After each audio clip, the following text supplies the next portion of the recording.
Waalaikumsalam warahmatullahi wabarakatuh.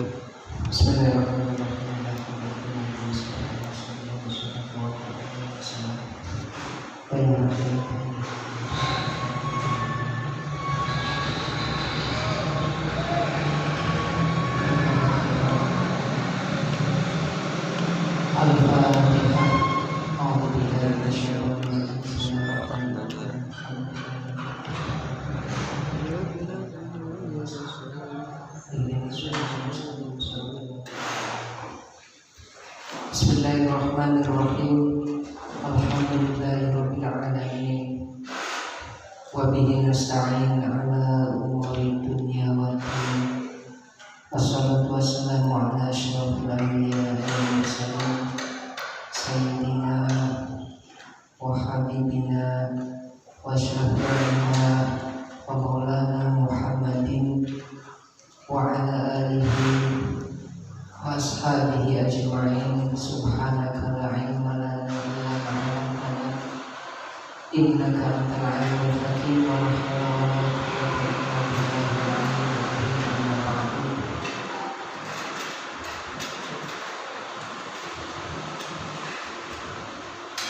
Kemarin kita mengenal biografi Imam Syafi'i.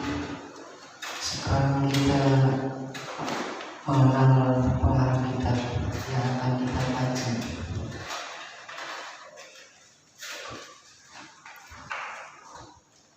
At-ta'rifu mengenal bil Qadhi dengan Imam Al-Qadhi Abi Syuja, Ibnu Abi Syuja, pengarang kitab Takrib, kemudian disarai dengan Fathul Qorib.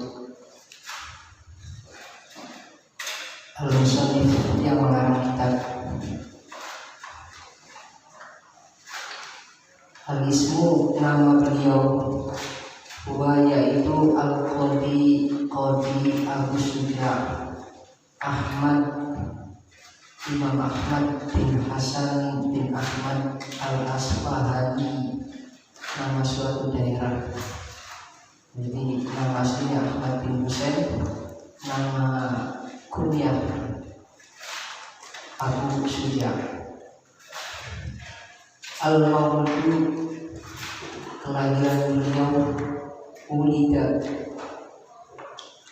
beliau dilahirkan sanata 433 Hijriah di Basrati, ada tanah Basro. Di tempat kelahiran beliau itu adalah tanah Basro. Al-akhlaquhu, kepribadian ataupun akhlak beliau, karena ada siapa beliau mudafian, menghentikan orang yang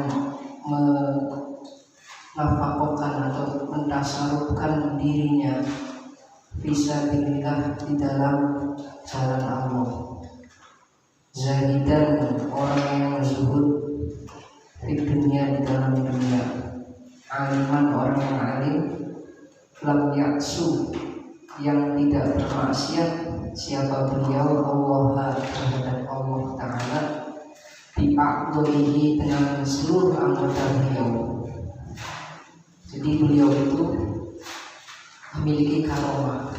Karomah beliau, semakin umur panjang, semakin awet muda. Kenapa demikian? Karena beliau tidak pernah bermaksiat terhadap anggotanya. Jadi semakin tua semakin muda. Kalau kita kan semakin tua semakin kecot. Nah, kalau beliau pengarang kitab ini diberikan karomah awet muda, jadi umurnya semakin tua semakin muda.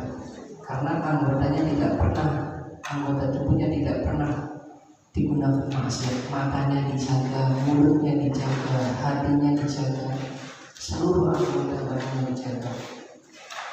Faqad su'ila, dan benar-benar ditanya siapa beliau. Suatu ketika beliau ditanya an sababi sehati amrihi, dari kenapa atau sebab sehat anggotanya. waktu di umrihi dan panjang umurnya. Salah satu kelebihannya beliau itu panjang umur tapi fisiknya sehat, awet muda.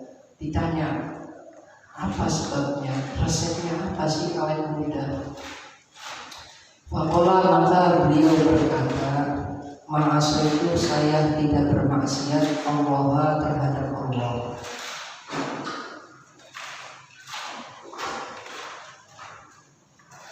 Adwin dengan satu anggota minha dari beberapa anggota. Saya nggak pernah bermaksiat. Anggota saya tidak pernah saya gunakan untuk bermaksiat.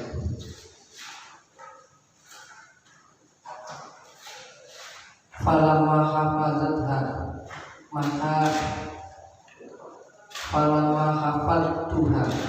maka ketika saya menjaga anggota saya fisihori di dalam waktu kecil, an ma'asiyallahi dari bermaksiat kepada Allah, hafadzuha, maka Allah menjaga anggotaku ini bil kibari di dalam waktu tua. Karena kecilnya, waktu mudanya nggak pernah digunakan untuk bermaksiat, anggota seluruh badannya dijaga. Maka ketika tua gantian Allah yang menjaga anggotanya. Wakana, dan ada siapa beliau yukasiru, memperbanyak qiraatul Quran dan membaca Al-Quran. La ta'khudhuhu a'maluhu. Jadi kebiasaan beliau itu memperbanyak membaca Al-Quran. Kemudian a'maluhu, sepak terjang beliau atau riwayat itu beliau. Yang pertama, taulatul qadri sebagai qadri. Qadri itu suatu juru hukum. Kalau sekarang di Indonesia namanya MA, Mahkamah Agung. Yang kedua, Rosa, beliau mengajar al-fiqha pada ilmu fikih ashabi kang yang bangsa Syafi'i bil Basrati di dalam tanda Basra, arba'ina di dalam 48 aman tahun, mengajar fikihnya Imam Syafi'i di tanah kelahirannya di Basra selama 40 tahun. Kemudian aqama, beliau bermukim di Madinah di dalam tanah Madinah al-Munawwarah. Yakhdumu, beliau berkhidmah fil masjid di dalam Masjid An-Nabawi asyarifi yang mulia akhir hayatihi di dalam akhir kehidupannya. Jadi ketika sudah menjelang umur tua dan sepuh, beliau mewakafkan dirinya untuk Masjid Nabawi, mengajar di sana.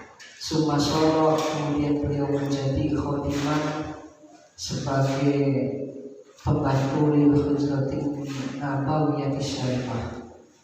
Jadi beliau sebagai khadimnya Masjid Nabawi pada mati khadimnya setelah meninggal orang yang penjaganya diganti beliau. Kemudian itu singkat biografi dari beliau. Salah satu keistimewaan beliau itu diberikan umur panjang dan diberikan kesehatan. Resepnya apa? Tidak pernah bermaksiat dengan anggota tubuhnya. Semakin tua semakin muda. Kalau kita mah umur 40 sudah kelihatan tua. Itu salah satu dari karomah beliau. Kita ke kitab Toharoh, pembahasan fikihnya. Kitab Ahkam Toharati Aihada, ini kitab menerangkan hukum-hukum bersuci, hukum-hukum dari bersuci. Karena setiap ditoba itu menyimpan huruf jar, bukan setiap, kebanyakan. Kita menjelaskan tentang bersuci. Wal kitabku, adapun kitab lughatan secara bahasa, secara lughat, Masdarun yaitu isi masdar. Kataba yaktubu kitaban. Dimakna doni dengan makna mengumpulkan. Kitab itu mengumpulkan apa? Mengumpulkan bab-bab, mengumpulkan pembahasan-pembahasan. Wal jam'i dan mengumpulkan. Wa istilahan dan secara istilah definisi kitab, pengertian kitab, ismun yaitu sebuah nama, lijingsin dari suatu jenis, minal ahkami dari beberapa hukum. Secara istilah kitab itu nama dari suatu hal yang mengumpulkan beberapa hukum. Kitab Safina dikumpulkan hukum-hukum ubudiyah, sholat, zakat. Kitab Faroid menerangkan waris, hukum-hukum waris dan lain sebagainya. Kitab tafsir berarti hukum-hukum tafsir. Kitab itu nama dari suatu jenis yang di dalamnya terdapat hukum-hukum. Amal babu adapun yang namanya bab, fasmun yaitu nama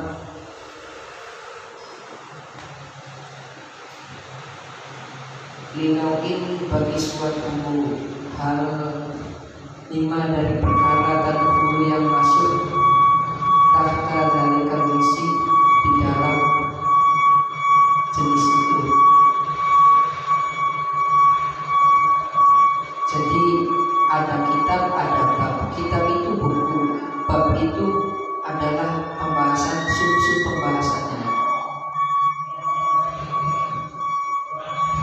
Wa toharo itu adapun toharo di fathitoh dengan membaca fathah toharo.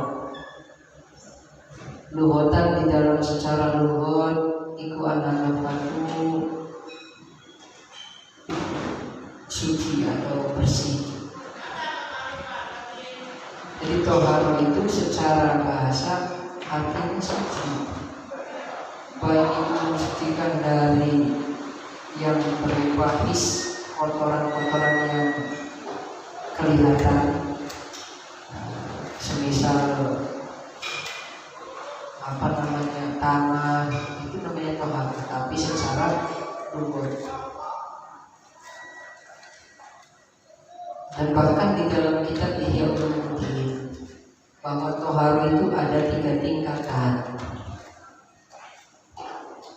Ada tingkatan yang paling rendah, yaitu toharo bersuci dari kotoran-kotoran yang kelihatan seperti najis, seperti dan lain sebagainya, berwudu, mandi, kemudian bersuci dan lain sebagainya. Itu tingkatan yang paling rendah. Kalau meningkat atau tingkatan yang kedua itu adalah bersuci dari sifat-sifat hati, dan ini yang paling sulit. Membersihkan hati kita dari yang namanya iri, dari yang namanya dengki, dan yang terakhir itu tingkatan para wali, yaitu membersihkan diri dari setiap hal selain Allah. Jadi seluruh Allah selain Allah itu najis. Gak senang harta, gak senang rumah, gak senang HP. Jadi ada tingkatan yang toharo itu. Ada yang paling rendah dari hadas, dari najis. Ada yang tengah. Jadi tengah aja kita sulit loh membersihkan hati kita dari yang namanya iri, dari yang namanya sombong. Dan yang paling terakhir membersihkan diri dari selain Allah. Wa amma syar'an adapun secara syarah definisi toharo, fafiha maka di dalamnya tafasirun ada beberapa pengertian, beberapa tafsir kasirotun yang banyak. Jadi secara istilah toharo itu banyak pengertiannya, banyak artinya.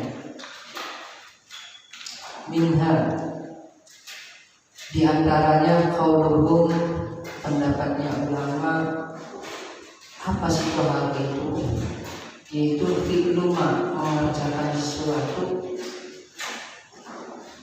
yustahabu, yang dibolehkan bihi dengannya, as-sholatu, menjalankan sholat, mengerjakan sesuatu supaya kita diperbolehkan sholat, itu namanya toharo. Berwudu, mandi, tayamum, apalagi ada berapa? Daftar berarti berwudu, mandi, tayamum, ada 3. Itu secara istilah.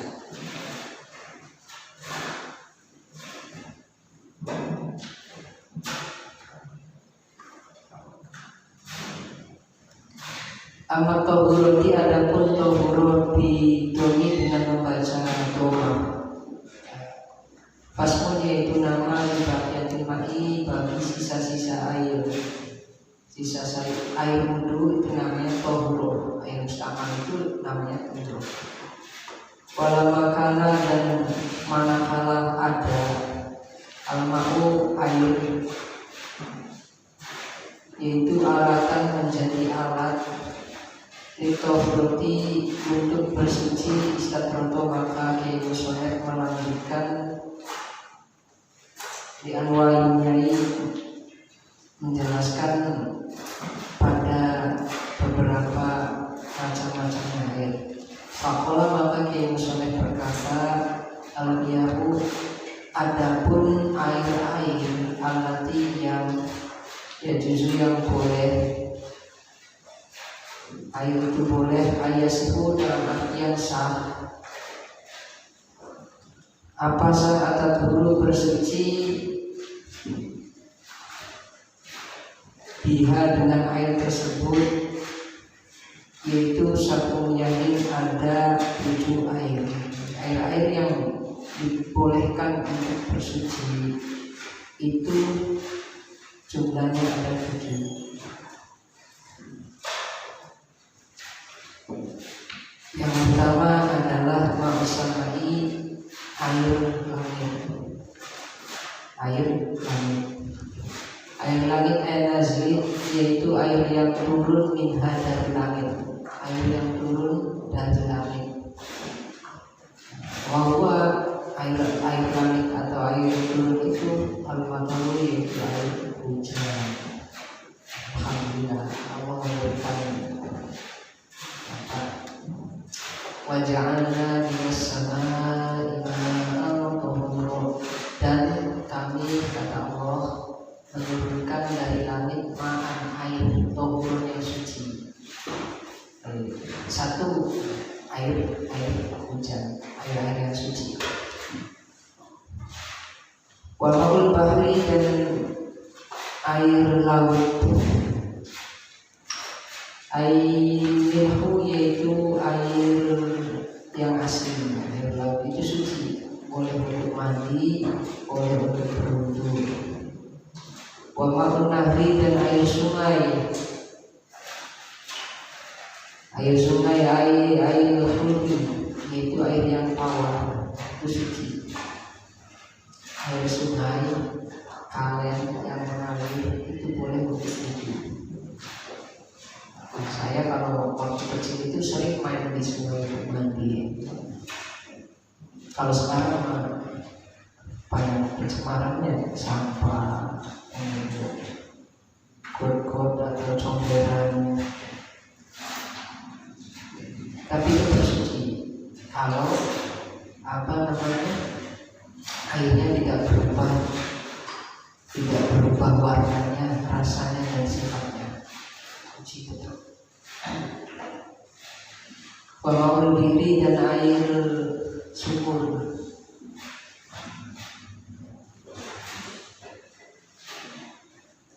Air sumur sekarang jarang yang namanya sumur, karena kebanyakan pakainya bor, tapi tetap suci. Wamaul ini, dan air sumberan, mata air. Air sumberan itu suci. Mata air ataupun yang penting yang air mata aja ya, mata air bukan air mata. Wamau salji dan air salju.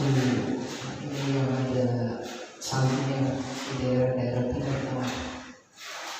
Wamaul baruti dan air es. Air es itu tahun kemarin saya pernah hujan es, segini esnya. Itu suci. Bedanya air salju dengan air es bagaimana? Kalau air salju itu air yang mencair dari salju di kutub-kutub utara itu.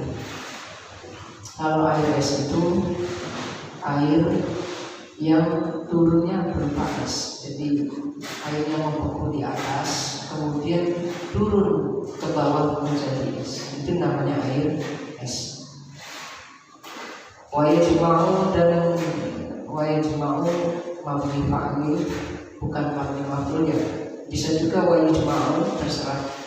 Wayajma'u dan mengumpulkan hadis sab'ata terhadap 7 air tersebut. Apa yang mengumpulkan qauluka fa'ilnya wayajma'u hadis sab'ata maf'ul, jadi mendahulukan maf'ul mengakhirkan fa'il, boleh. Wayajma'u dan mengumpulkan hadis sab'ata pada 7 macam air tersebut. Apa yang mengumpulkan qauluka perkataanmu, ma yaitu air-air nazala yang turun, apa ma minas samai dari langit, awnafa'an atau yang menyumber, minal ardi dari bumi.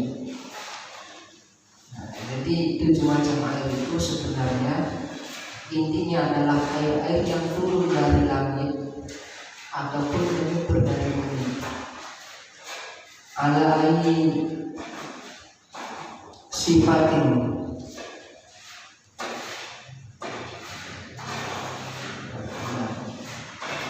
ala ayi sifatin mengikuti tabiat sifatnya, karena yang nafis ini ya tanpa menggunakan korban, karena yang air itu memang seperti itu, min asli roti, dari asal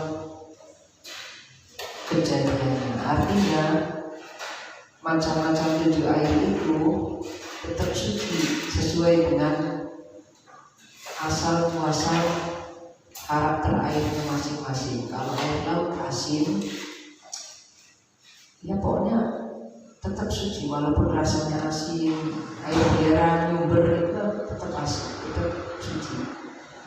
Jadi intinya air-air yang nyumber dari bumi ataupun turun dari langit itu suci dan dibagi menjadi 7 tadi. Saya ulangi, yang pertama air hujan, air ma'us sama. Yang kedua adalah ma'ul